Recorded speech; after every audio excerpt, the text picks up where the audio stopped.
خب بالانسر این دنده سه قلو معذرت میخوام، این دنده سه قلو به اندازه این به قاعده همین یه ذره یه سمتش اون ورش بلندتره که اون باید کف قرار بگیره. البته خیلی هم واجب نیست ولی رعایت بکنی بد نیست. ببین واشر داره، یه دونه باید واشر این زیرش قرار بگیره، یه دونه برای رو. ما با زیریشو میذاریم اینجا. اول این رو با عمق قفلی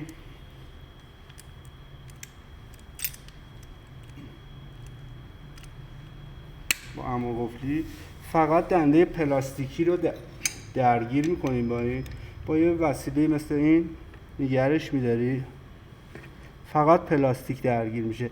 دستت عکس عقربه‌های ساعت، ببین تا آخر دیگه نرید. یه دونه حالا مونده که خیلی به این پلاستیک فشار نیاره. این کوک کردن پایینش. حالا بعدش قرار هست که حالا تایم بشه. برای تایم شدن خطی که روی ببین بیارش بالاتر، ببین خطی که روی دنده هست با شاخص یکی باشه.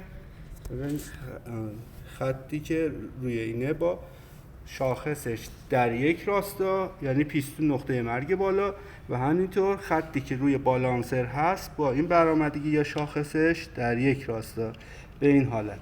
حالا تو این وضعیت قرار ما روش ابزار داره، ما بدون ابزارش به شما بگیم. ببین این رو به 45 درجه برمیگردونید، هولوشه مثلا ساعت 2 اینجوری. خب دنده ها رو فقط درگیر میکنی باش به این حالت، اینجا هم بعد به آروم میچرخونی. هر موقع رسید به نقطه مرگ بالا، یعنی اون شاخص راست این قرار گرفت، فشار میدی میره داخل به این حالت. به این میگن تایم، حالا اصطلاح تایم دیسک، ولی در واقع بالانسر رو داری تایم میکنی دیگه. السلام.